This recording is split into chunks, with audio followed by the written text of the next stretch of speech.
Our topic today is no, which another way of putting that is boundaries. And this is interesting for me because let me close this. I'll come back to this. That's the other cool feature for Zoom is that you can keep coming back to the whiteboard. You couldn't do that before. So I love this topic for a couple of reasons. One reason is that this has been a struggle for me personally. This is an area that I've struggled with most of my life, boundaries and saying no. And I had to find all sorts of creative ways to understand how I can say no. And then why is it important to set boundaries? Why is it important to say no? Well, the most important thing is that whenever you say yes to something, you're saying no to something else. And here's why. Because as a human being living in your day-to-day life, you have limited time, you have limited energy, you have limited resources that you need to allocate to different places. So for example, if you say yes to a personal relationship in the beginning of your day or any relationship, you're saying no to your alone time. If you're saying yes to a business thing, you're saying no to your personal side, a part of your personal side, maybe relationships. Everything has a give and take in the process. Now, we all go into one extreme or another. And if you track this stuff back, it doesn't really matter that much. But if you really are interested in tracking this stuff, it goes back to your story. And usually we get trained to say yes or no a certain way in the environment that we live in. Generally speaking, I think all human beings will retaliate around when their boundaries are affected. And kind of psychologically or emotionally, if somebody crosses your boundary psychologically or emotionally, you will get angry. So we feel angry. That's our boundary saying that something internally has been violated. So what that means to us, we learn as we grow. So for example, as a kid, when I grew up, wherever I grew up in, like I went to school in Pakistan, and we used to get beat up in school. It was a very common thing. Like our teachers would hit us. So that's a huge violation of your physical space. And not to mention that it's hurtful, and not to mention that we've learned at this point that hitting doesn't actually work. It works short term, but long term it doesn't work. It creates other challenges internally. So we were trained to obey, basically. I was trained to obey authority. A lot of us were trained one way or another. I'm not saying all of it is negative. There are positive aspects to it. But the reason why we're open to other people violating our boundary, whether it be mental, emotional, physical, or spiritual, and boundaries can be in different ways, is because we've been trained to be that way. And my first assumption is that as human beings, we actually understand boundary. We understand boundary in the sense that we don't want people hurting us physically or harming us emotionally or anything, because our body reacts to it. Over time, when we live in this world, we learn how to navigate that. And the people that are around us, they're supposed to teach us how to navigate that by modeling that for us. So for example, as a parent, I need to model to my kids what boundaries are. So if they want private space, I give them private space. If they need the time to process something, I give them that. Or if they violate my boundary, I need to teach them that, no, you cannot do that. You cannot hit me, or you cannot yell at me, or something like that. Or you cannot come to the space when I'm working. That's a boundary. The parents model that and teach that, and the children understand that there are boundaries because they feel it in their own physical existence. So it goes wrong when the modeling breaks down and when something happens. And we're all sort of a victim of that process unless we have really good role models. Even in that case, there will be areas you need to improve. So that's what I want to discuss. And like I said, the reason why it's so important is because everything you do, whenever you say yes to something, you're saying no to something else. So you need to be very clear about what you're saying yes to. And yes, we should say yes to a lot of things that matter to us, but ideally we should say no to the things that don't matter to us. And the reason why it's important is because there are more things we need to say no to than yes to. There are only a few things we need to say yes to. And I want to go through that a little bit as we kind of work through this. So going back to the board. So I talked about boundaries, why it's important. Now, the next step is what kind of boundaries do you need to be aware of? This is very important for you to think through. And let me just add this in. So let's go down. And I want you to think of boundaries in two ways, whether it's towards one person or more than one person. You have internal boundaries and external boundaries. Internal ones are your thoughts, emotions, spiritual experience. I'll go more into thoughts and emotion. External could be your time, body, lifestyle, opportunities. And opportunities could also be internal in the case of spiritual experience, but I want to go a little bit deeper into this because this will be important for you to think through. So let's talk about thoughts, and this is really important because we don't think of boundary as internal a lot of times, because easily you can see this in terms of relationships, and that's a difficult area, and we'll talk about how that would come up. So body, lifestyle, opportunities can all come into relationships. Time can be in relationships, but I want to talk internally a little bit. So thoughts, emotions, and spiritual experience. So the reason why these are important is I've met some really smart people, and usually people judge other people being smart or not based on the content of the information that they have. That's not what makes people smart. There are people who know a lot, but they're not very bright. Like, they're walking, talking encyclopedias. They know a lot about the subject matter theoretically, but they don't know how to apply anything. Experientially, they don't know anything. So an easy way to differentiate this is like book smart versus street smart. Book smart is that you know a lot of theoretical. So for example, if I take the professor of finance or professor of business, they've never opened a business, and I hand them over a startup, they will struggle. No matter how much they know theoretically, they will struggle, which means that they don't know how to apply their knowledge. So here's how it happens, and this part is really important. So there are people who know life a lot, but their content in their head, they don't know how to express it properly.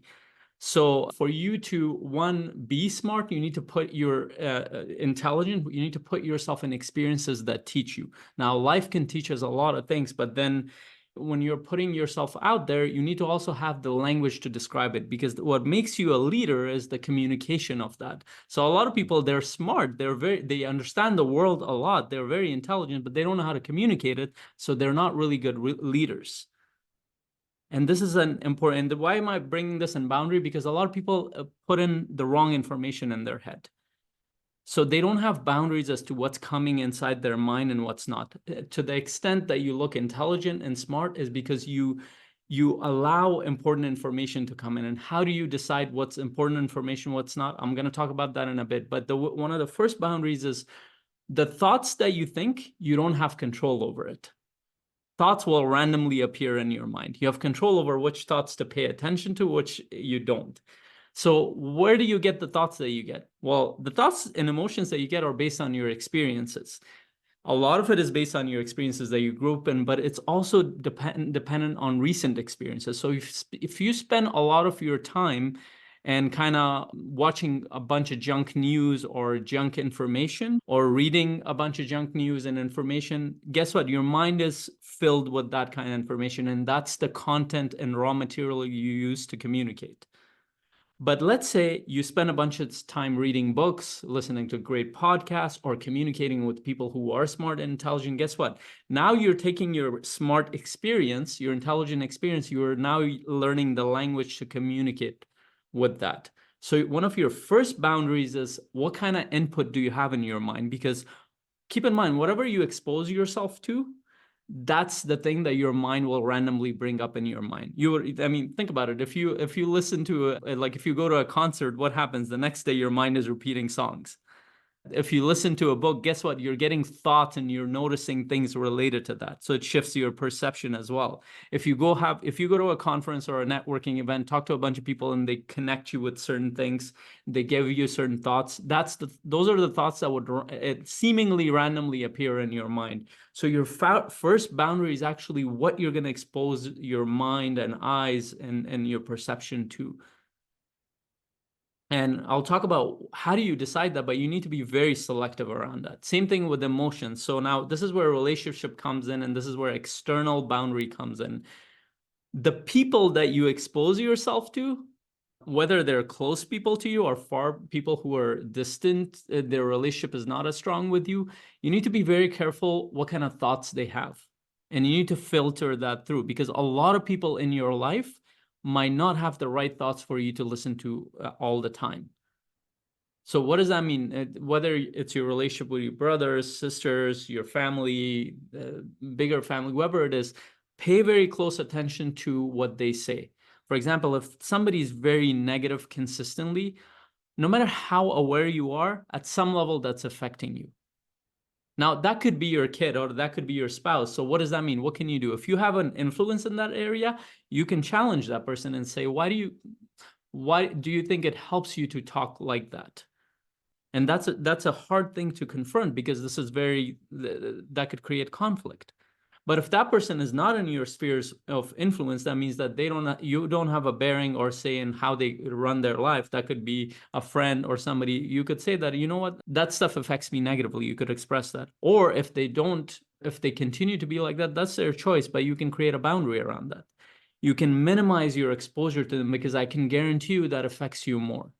One of the reasons why in my life I've chosen to spend a lot of time with certain people that give me positive input in my mind, positive input in the way, in terms of ideas, in terms of whether those are my mentors, my colleagues, my business partners, some of my friends, some of my growth friends, is because I know how much of an effect it has. And I know, even though I'm aware of certain people that can be very negative, it still has an effect on me.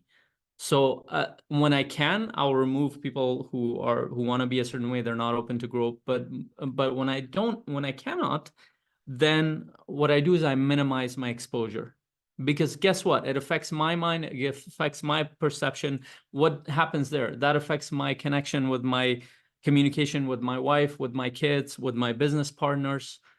So what kind of people are around you? What kind of boundary are you setting with people around you? And I want to go back to this. These are a couple of other points I want to bring up here. So on the external side, we talked about time, body, lifestyle, opportunity. So how do you know what thoughts to pick and what thoughts to not pick? What kind of people you expose yourself, what kind of people not? Where should I spend my time in? Where should I not? Where should I go spend my time in your body? What kind of lifestyle should I set? What kind of opportunities should I go through?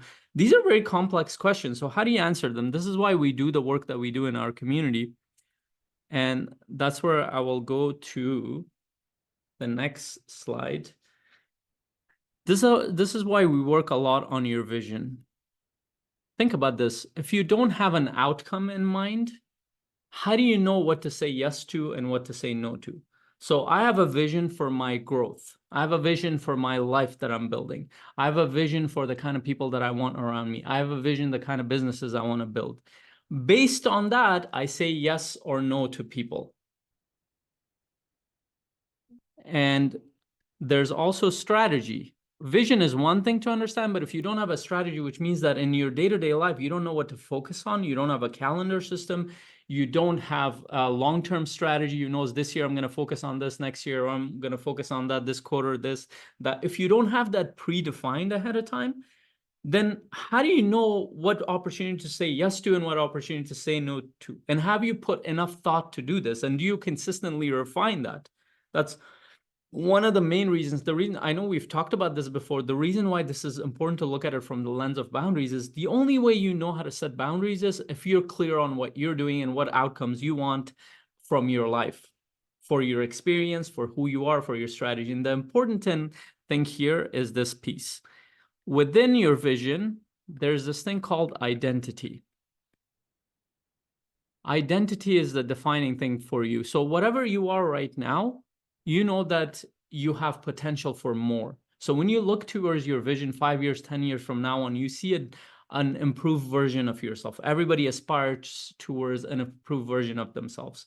So when you're looking towards that, what kind of person do you see? Do you see somebody who is more calm, Do you see somebody who's more confident? Do you see somebody who's more energetic? Do you see somebody who's more healthier? My wife kind of makes fun of me with this because she looks at it in a funny way because she's like, well, in 20 years, we're going to be older and this. I'm like, what are you talking about? I'm planning to become younger in 20 years, not older.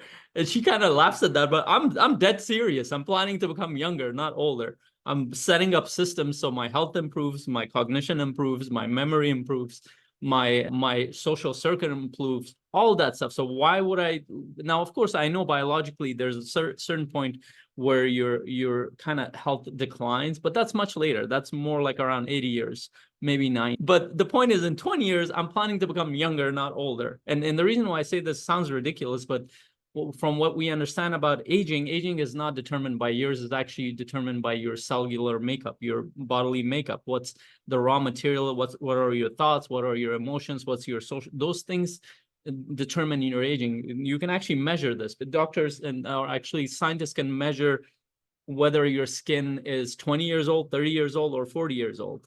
So they can measure it based on the regeneration, degeneration of the cells in the body. How can they do that? Because that's how our body works. Now, the body does have this kind of kill switch that at some point it goes down. We don't fully understand that yet. And some scientists say that it doesn't even have to be like that. It's just a program in it. But for example, when I look at my identity, I'm somebody who's going to be stronger, who's going to be more confident, who's going to be more energetic, not less. Somebody who's going to be more positive, somebody who's going to have more ideas, somebody who's going to build bigger businesses. Now, when I look at other people who don't have that expansive vision about their life, their identity is not like that, I don't judge them, but I'm saying, do I want to be surrounded with this person? So that clarifies my identity. Now, I look at my day-to-day activities. I look at my calendars, the activities that I'm involved in. Would that take me towards that identity or not? And this is an important piece in relationships to understand, even with my close relationships. And I was really horrible about this. I'm still learning to get better and better at this. I'm learning to stop people when they define who I am. So even somebody closest to me, like my wife, if she says that this is how you generally are or you were, I'm like, that's not who I am anymore. Don't define me as that, because I'm growing as a person. Even if it leads to conflict, I will say it. If somebody tries to define, oh, you've been like that since childhood. Relatives are really good at doing this, where they will tell you, oh, this is how you've been since childhood. So that's not the kind of person I am anymore. Why are you defining me as that? And it sounds defensive. I'd rather be defensive and tell people, no, that's not who I am. Don't define that. I would rather, and of course you can say it in a kind way. You can say that, hey, I'm putting an effort to grow, so I would appreciate it if I'm not defined by what I was 10 years ago. That is a powerful way of maintaining a boundary towards that identity, because if your identity is based on that vision that you're going towards, and that's based on your potential, you cannot be stuck in the way you were, because human mind is malleable. We understand that. We have neuroplasticity. Our identity is malleable. Think back to who you were 10 years ago. You were not the same person. You're not the same person you were 10 years ago. So why do you think you'd be the same person 10 years from now on, especially if you're conscious about growing? And the more you allow people around you to define you based on the past, the more you limit yourself. So, and there's a lot we can get into, and next week we're going to have our session on advancing in your life forward. And this is one of those areas that, where do you need to set boundaries? Do you need to look at your vision? You need to look at your strategy and look at what are you exposing your mind to? What kind of thoughts, what kind of emotions are the people triggering in you? Are they challenging you? Are they supporting you to grow? Are they constantly putting you down? What kind of people are around you? Are the people around you consistently negative? Are they optimistic, pessimistic? That determines what affects you. Look at your vision, look at your strategy, the kind of person you're becoming. What is that? If that's not clear, if your strategy is not clear, there's no way to say no to one opportunity versus another. So for example, I've said no to a lot of business opportunities. Why? Because it doesn't align with my vision. It looks like it's a great opportunity for now, but I don't see myself doing that 10 years, 20 years from now on. So why am I putting effort into it? If I see that, even with my clients, if I don't see that I could potentially work with this person for at least 10 years, I don't even entertain the thought of working with this person, because it's a short-term payout for something that's not going to stick. And really, a lot of people talk about boundaries, but it has to be based on something. So what is that for you? And how have you created that internally for yourself, where you're limiting your exposure to certain opportunities, certain content, certain thoughts, certain people, protecting your time, your mental space, your emotional space? How are you doing that?